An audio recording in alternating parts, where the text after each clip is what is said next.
नजमा बीबी हमारे साथ इस टाइम मौजूद है, जो कि मुलजिमा है जिसने अपने बच्चों को कत्ल किया है और ये सगी माँ है। इसके 3 बच्चे हैं। इसने ऐसा क्यों किया ये हम इससे जानते हैं। अपना दिल कर रहा था मैं खुद भी मर जाऊँ तो चलो बच्चे भी मेरे साथ ही जाएं। फिर मैंने अपने हाथों की नसें काट ली। मैं खुद मरने की कोशिश की। उर्दू पॉइंट की वीडियोस देखने के लिए हमारा चैनल सब्सक्राइब कीजिए और बेल के आइकन पर क्लिक कीजिए ताकि आप हमारी तमाम आने वाली वीडियो से बाखबर रह सकें।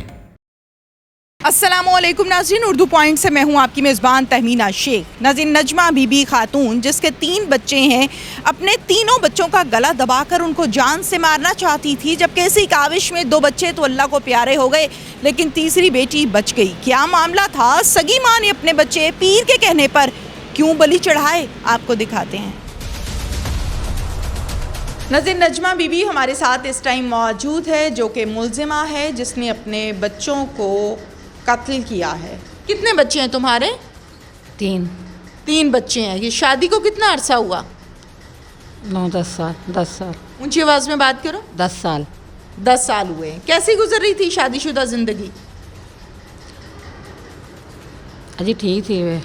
हाँ जी, शादी ठीक थी। क्या करता था मियाँ? अपनी दुकान थी इनकी। मकान भी अपना था? जी। झगड़ा तो नहीं होता था घर में? नहीं नहीं। अपने बच्चों को क्यों मारा? क्या हुआ था? मैं कह रही ना, मेरा खुद बस शरारतें करते थे वो भी। मैं खुद ना, मुझे खुद बड़ा गुस्सा आता था तो वो भी ज़रा गुस्से में थे। कौन वो गुस्से में कौन थे? बच्चे भी ज़रा। तो मैं ना 2 अरसे से मेरा ज़हन ठीक काम भी नहीं कर रहा था। दवाई वगैरह मेडिसिन भी नहीं। बच्चे शरारतें करें तो उनको उनकी सगी माँ जान से मार देती है। किस घर में बच्चे शरारतें नहीं करते? कुछ मैंने कहा मेरा अपना ज़हन ना कुछ 2 साल से ना मेरा अपना नहीं है ना। मैंने अस्पताल की मेडिसिन भी खाई, दवाई भी खाई भी मैंने। बस अपनी गलती की वजह से, अपने गुस्से, ब्लड प्रेशर की वजह से गुस्सा बस मुझे आ गया। बच्चों ने क्या शरारत की थी जिसके बदले में तुमने अपने बच्चे मार दिए? क्या हुआ क्या था उस दिन? मैं कह रही ना अपनी वजह से, अपने दिलो क्या वजह? क्या वही तो पूछ रही हूँ, क्या था? अपना मेरा दिलो दिमाग से ही सेट नहीं था। अच्छा। गुस्सा आ रहा था? 2 साल से मेरा अपना दिलो दिमाग ना सही में ठीक नहीं थी ना। अच्छा। तुम्हारा इलाज कौन करवा रहा था उस हॉस्पिटल से जिसका नाम बता रही हो? बहन के साथ गई थी, भाभी के साथ गई थी। अच्छा। उन्होंने घर वालों को पता था कि वहाँ से इलाज हो रहा है? बस थोड़ी देर दवाई खाई मैंने, ज़्यादा नहीं खाई। फिर बस बच्चे छोटे थे, फिर मैं दोबारा गई नहीं, दोबारा दवाई लेने नहीं गई। थोड़ी खाई थी बस अपना मेरा दिलो अपना ही मेरा कसूर है। कैसे मारा है उनको? गले में दुपट्टा गोंद के मारा था। गले में दुपट्टा डाल के मारा था? चीख रहे थे? नहीं, छोटे बच्चे थे, इतनी नहीं आवाज़ में उन्होंने निकाली। बोल तो रहे होंगे मामा ना करो, छोड़ दो, कुछ तो कहा होगा। मामा आइंदा नहीं करूँगा, कुछ तो कहा होगा। क्या कहा था? नहीं, आगे से बोले नहीं थे। दुपट्टा जो गले में फिर मेरे से खींचा था, फिर आगे से नहीं बोले थे। अच्छा। पहले एक को मारा फिर दूसरे को? पीर का क्या मामला है? किस पीर ने कहा था कि इनकी बलि दो तो फिर तुम्हारे ऊपर से जिन उतर जाएगा? नहीं, पीर ने नहीं कहा था। बस मैं खुद ही, मैं कह रही ना, मैं खुद ही ज़्यादा सोई रहती थी। खुद ही मेरा दिल दिमाग ऐसा हो गया था, कभी कुछ ख्याल आने, कभी कुछ ख्याल आने। मैं बाहर कहीं नहीं जाती थी। फिर क्या ख्याल आते थे? बस मैं खुद सेट, ज़हनी तौर पे सेट नहीं थी तो इस वजह से। लेकिन तुम आम रूटीन में कपड़े पहनना, खाना पीना, रहना, माशाल्लाह 3 बच्चों की माँ हो, जो दुनिया से 2 चले भी गए, उस टाइम तो तुम्हारा कोई दिमागी तवाज़ुन ख़राब नहीं था। बच्चे मारने के बाद तुम कह रही हो कि मेरा ज़हनी तवाज़ुन ख़राब था। बहुत दुख है मुझे, बहुत अब है मुझे। तीसरा बच्चा यानी तीसरी बेटी थी ना? 2 बेटे तुमने मारे हैं, तीसरी को भी ट्राई कर रही थी? जी। मैं क्या, इसको बाद में कौन देखेगा? मैं भी फिर साथ, मेरे साथ ही मैंने मरना है, मेरे बच्चे भी मेरे साथ ही। पीछे कौन? फिर उसका भी गला दबाया था? हाँ, उसका थोड़ा सा दबाया था अभी। उसका दबाया था? थोड़ा सा दबाया था। फिर क्या हुआ? वो ठीक है, नहीं इतना नहीं, बहुत ठीक है। ठीक है वो, ठीक है वो। आपने उसका गला दबाया था? हाँ, अभी थोड़ा सा ही दबाया था। फिर मैंने अपने आप को पहले काट लिया। मैं कहनी बेटी को रहने था, फिर मैंने अपने आप को। बच्ची का गला जब आपने दबाया तो उसको किसने बचाया आके? ताई ने, ताई उसकी ने, अच्छा। ताई ने बचा लिया। क्या दूसरी शादी करना चाहती थी? नहीं, मैंने खुद मरना था। मैं वजह क्या है, मुझे वजह तो बताओ। घर में क्या ऐसा झगड़ा था जो तुम खुद भी मरना चाहती थी, बच्चे भी मारना चाहती थी? खामद की तरफ से कोई परेशानी थी? नहीं, तंग करता था, मारपीट करता था? नहीं, वो ठीक थे। वो सुबह जाते थे, रात को आते थे। फिर क्या प्रॉब्लम थी? बताया ना, 2-2.5 साल से ना मैं खुद नहीं ठीक रही। इस वजह से मैं अपनी ज़िंदगी से तंग आ गई थी। फिर बच्चे भी मेरी शरारतें करते थे, तंग करते थे। तो इस वजह से मैंने कहा मैं मेरे बच्चे नहीं ठीक, तो हम चलो मियाँ अच्छे हैं, बोले हम मियाँ से अलग हो जाते हैं। उस दिन क्या शरारत की थी? नहीं, उस दिन कर रहे थे आपस में, बस दोनों भाई आपस में चीज़ों पे लड़ते रहते थे। एक चीज़ लेनी है तो लेनी है, आधा घंटा रोते रहते थे, ये है वो है, करते रहते थे ऐसे ना। अच्छा, मुझे इस बात का जवाब दो कि बच्चे जो हैं, बच्चे शरारतें करते हैं ना? घर में दूसरों ताई के बच्चे, वो भी घर वाले कहते थे हमारे बच्चे ऐसे नहीं करते, नजमा के बच्चे में फ़र्क है। अच्छा। नजमा के बच्चे नजमा पे गए हैं, तो हमारे आम बच्चे दूसरी बहुओं के बच्चे हैं वो ऐसे नहीं हैं। अच्छा। तो मुझे भी लगता था हाँ। कि वाकई बच्चों से थोड़े मुख्तलिफ हैं। फिर बस इस वजह से फिर मैं टेंशन में थी। 1.5 साल हो गए मैं इस टेंशन में थी। क्या कि मेरे बच्चे मुख्तलिफ हैं? हाँ, मेरे पे हैं, मैं भी जैसी हूँ, तो इस वजह से तो मैं क्या। मुझे बताओ, बच्चे शरारतें करते हैं या नहीं करते? ये बात अलहदा है। मैं जो आपको बात बता रही हूँ वो मैंने बता दी है ना। मेरे बच्चे मुझ पे से, जैसे मैं कह रही, मैं गुस्से वाली थी, मैं ऐसी थी, मैं वैसी थी। हाँ, मैं बहनों से हट के हूँ। मेरी बहनें बहुत अच्छी हैं, बहुत सीधी। नहीं, गुस्से वाली होना कोई नुक्स नहीं है। गुस्सा किसी को ज़्यादा आता है, किसी को कम आता है। ब्लड प्रेशर किसी को होता है, किसी को नहीं होता। ये कोई बड़ी बात नहीं है। मैं सवाल आपसे ये कर रही हूँ कि बच्चे शरारतें करते हैं? सारे बच्चे? आम बच्चे करते हैं, करते हैं ना? पर पता चल जाता है इंसान को ये बच्चे कितना कर रहे हैं, कितना नहीं कर रहे। ये तो आपके बच्चों का नहीं पता चलता था? मैंने फील किया था मेरे बच्चे सब, मेरे बच्चों को सब ज़्यादा कहते थे। मेरे घर वाले भी और मेरे ससुराल वाले भी कहते। क्या कहते थे बच्चों को? ये तक ज़्यादा हैं, तक ना कहना नहीं मानते, ऐसे करते हैं, बदतमीज़ हैं, बात नहीं मानते, ये कहते थे लोग। सही तरह इनका तो कुछ ज़हन ठीक नहीं, ये कुछ नजमा, बस ऐसे ऐसे कुछ कहते थे। मुझे भी लगता था, तो बस मैं इस टेंशन में आके मैं कहा चलो मैं भी नहीं ठीक, मैं भी मर जाती हूँ, बच्चों को भी। अच्छा, तो फिर गुस्सा सिर्फ ये था कि आसपास वाले कहते थे कि तुम्हारे बच्चे तुम पर गए हैं, तो तुमने कहा कि मैं अपना आप भी ख़त्म कर लूँ और बच्चे भी कर लूँ, ये बात है? जी, यही बात है। अब क्या कहोगी कि जो हो गया वो क्या हुआ? मैं भी साथ ही मरना चाहती थी। हैं? जो हुआ वो क्या हुआ? बस दुख है, छोटे बच्चे थे, नहीं अभी करना चाहिए था, सब्र कर लेती, ना ऐसा करती, क्योंकि अल्लाह तो हर वक्त मौजूद है। अल्लाह तो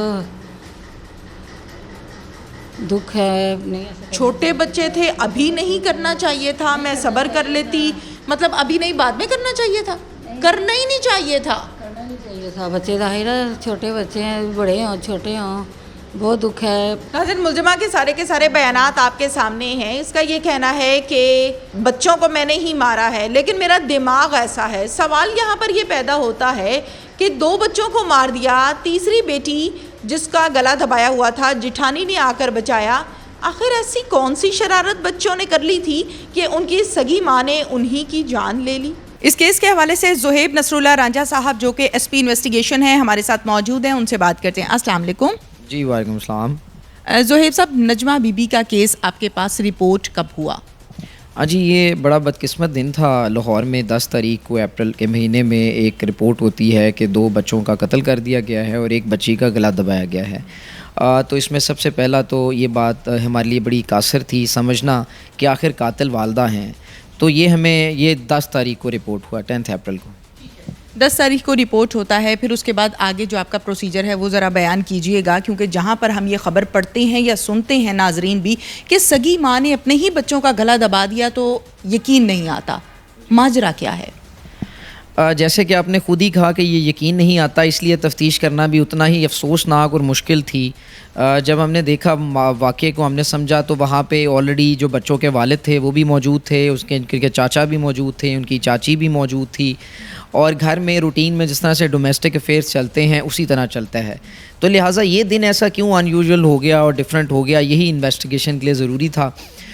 खुशकिस्मती ये थी कि जो सबसे छोटी बेटी थी, जब वो स्ट्रैंगुलेट की जा रही थी तो एक घर पे खाना बनाने की ड्यूटी उस दिन बाय चांस जो थी वो मकतू इन्हीं की थी, नजमा बीबी की, और उनकी भाभी आती हैं और उनको देखती हैं, और यूँ छोटी बच्ची जो स्ट्रैंगुलेट हो रही थी वो फिर अल्लाह ताला करम करते हैं और वो बच जाता है। माजरा ये था कि शुरू में तफ्तीश में हमें एक एंगल दिया गया कि शाहिद खातून जो हैं वो सेंसेस नहीं रखती, सैनिटी लेवल उनका लो है।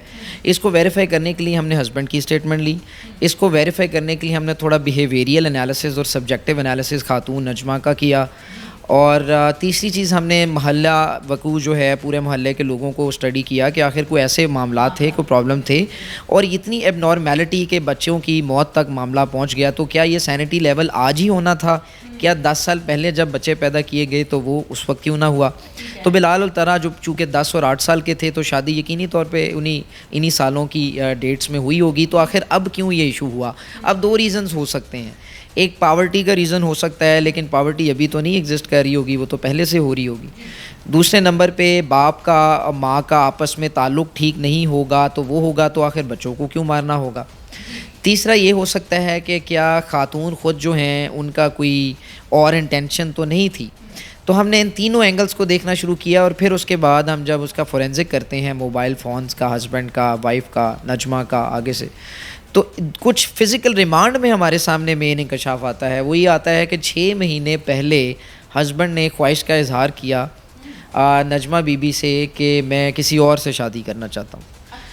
तो जो ही ये इंकशाफ तफ्तीश में पहले तो सामने नहीं आ रहा था, कुछ आलिम का ज़िक्र आता था, कुछ उस पे सैनिटी लेवल इश्यूज़ यानी उसको पागलपन डिक्लेयर करने पे आता था, लेकिन पुलिस के तजर्बे से हमने यह सीखा है कि ये वजूहात हो नहीं सकती थी। हमने अकाउंट फॉर की हैं ये वजूहात, और ये भी इस माशरे में अब आपको पता है एक रिचुअल सी बन गई है कि शायद ख़वातीन कुछ डोमेस्टिक इश्यूज़ को लेके आलिम के पास जाती हैं, और ऐसे केसेस रिपोर्ट हुए हैं। हमने आलिम को बुक भी किया है बहुत से केसेस में, लेकिन कुछ वो रेप से रिलेटेड केस हैं, ये मामला ऐसा नहीं था। तो हस्बैंड भी इस पे स्टेटमेंट नहीं देते थे, लेकिन फिर बाद में हस्बैंड के मोबाइल को देखने के बाद हमने ये देखा कि शायद ये बात ठीक है। 6 महीने पहले उन्होंने एक खातून से ये वादा किया, उन्होंने अपनी बीवी से इजाज़त मांगी। बेगम शाहिद एक अच्छी नीयत की भोली खातून हो सकती थी, उन्होंने दिल में तो रख लिया लेकिन इजाज़त दे दी। उन्होंने इस रंजिश को दिल में रखा और उसको वो लेके चलती रहीं, और उन्होंने सोचा अल्टीमेटली कि मैं भी नहीं रहूँगी, बच्चे भी नहीं रहेंगे। इसीलिए आप देखेंगे कि उन्होंने अपने आप को भी सेल्फ़ इन्फ्लिक्टेड इंजरीज़ की। और फिर हमने कहा कि अकेला नहीं हो सकता मामला, कोई और भी लोग शामिल हो सकते हैं, इसलिए हमने उनके दोनों भाइयों को भी शामिल तफ्तीश किया, नजमा बीबी के, जो कि जब वो क्राइम सीन से जाती हैं तो वो सबसे पहले अपने भाई के पास जाती हैं। तो एक तो हमने उनको भी खैर वो किया, लेकिन मेरा ख्याल है मामलात बड़े क्लियर हो गए। फिर हमने हस्बैंड को इंटरव्यू किया और उनकी ये बात सामने आई। हमने इसमें 324 का सेक्शन आज़ाद छोटी बच्ची की वजह से किया, 325 का सेक्शन खातून की अपनी अटैम्प्ट टू सुसाइड का किया, और साथ हमने 302 के किए। लिहाजा हमने फ़िज़िकल रिमांड में हस्बैंड जो मुद्दई मुकदमा है उनको हम केस डायरी का हिस्सा बना रहे हैं। ये बताइएगा कि जहाँ पर हम बात करें, आपने भी जैसे जिक्र किया गुफ्तगू के दौरान पीर का, कि अक्सर औकात ख़वातीन जो हैं वो पीर साहब के पास चले जाती हैं अपने घरेलू मसाइल लेकर, तो इसमें कुछ खबरें ये भी गर्दिश कर रही हैं ज़ोहेब साहब के खातून जो हैं वो पीर के पास गई हैं, पीर ने कहा है अपने बच्चों की बलि दो तो फिर तुम ठीक हो जाओगी। इसमें कोई हकीकत है? जी देखें, ये कोई स्टोन एज नहीं है। स्टोन एज के ज़माने में सेक्रीफाइसेस का कॉन्सेप्ट था, लेकिन ये ऐसा बिल्कुल नहीं। ये इलिटरेसी से इसका ताल्लुक़ है, ऑब्सक्योरेंटिज़म से ताल्लुक़ है, लाइल्मी से ताल्लुक़ है। मैं तो एग्री करता हूँ आपकी स्टेटमेंट से। हमारे माशरे में ख़वातीन अपने डोमेस्टिक इश्यूज़ को सॉल्व करने के लिए आलिम और फाजिल इनके पास जा रही हैं, और उसकी रीज़न इलिटरेसी ही है। हम बिल्कुल इसको इनकरेज नहीं करते और हम उनको बिल्कुल एक्यूज़्ड और वो बनाते हैं। मीडिया पे पहले दिन कुछ खबरें रिपोर्ट हुई जिसमें ये पता चला कि वो कहते हैं कि किसी आलिम के पास गए। हमने इलाके के अंदर आलिम जितने भी थे उन सबको देखा, इस बात को वेरीफाई करने की कोशिश की, लेकिन वो रीज़न्स ये वाले नहीं हैं। किसी आलिम का नाम सामने नहीं आता, ख़ातून से भी, हस्बैंड से भी, और इवन उनके भाइयों से, इलाका मकीन से, और जो 4 से 5 हमने आलम वहाँ एरिया के थे वो हमने चेक किए हैं, हमें कुछ सामने सबूत नहीं आता उस पर डायरेक्टली। अच्छा ज़ोहेब साहब, जब हमने एक्यूज़ड यानी मुलजिमा से बात की तो उसका अंदाज़े गुफ्तगू कुछ ऐसा था कि ऐसा फ़ील हो रहा था बार बार क्वेश्चंस करने पर या क्रॉस क्वेश्चंस करने पर कि शायद ये नफ्सियाती मरीज़ है। जब मैंने उनसे ये सवाल किया कि अगर आप नफ्सियाती मरीज़ ही हैं तो आपने और कोई मामला उल्टा सीधा नहीं किया, सिर्फ इस मामले में आपने ये काम किया, तो उनका ये कहना है कि आज से 2 साल पहले मैं मेडिसिन भी खाती रही हूँ। आपके पास इन्वेस्टिगेशन के दौरान और तमाम हक़ाइक़ सामने आने के बाद क्या साबित हुआ है? क्या वाकई नफ्सियाती मरीज़ है या इस केस से बचने के लिए बनी हुई है?